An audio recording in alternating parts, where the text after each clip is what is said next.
زر مبادلہ میں اضافے کا مشن، تبدیلی سرکار کا بڑا اعلان، منشیات سے ادویات کی فروخت سے معاشی بحالی کا پلان۔ وفاقی کابینہ نے بھنگ اور چرس کی طبی اور صنعتی استعمال کے لائسنس کی منظوری دے دی۔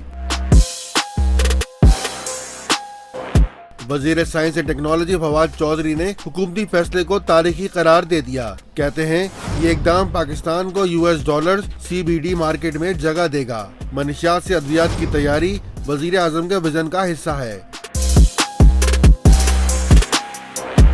رواں برس فروری میں ہی وزیر مملکت شہریار خان آفریدی نے اس کا عندیہ دیا تھا۔ انہوں نے کہا تھا کہ حکومت وزیر اعظم عمران خان کی خواہش پر ایک فیکٹری بنانے کا منصوبہ بنا رہی ہے۔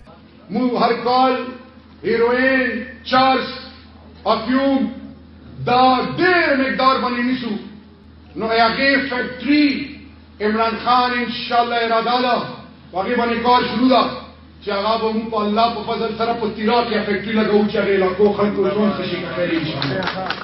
سینیٹر فیصل جاوید نے بھی شہریار آفریدی کے بیان کی حمایت کی۔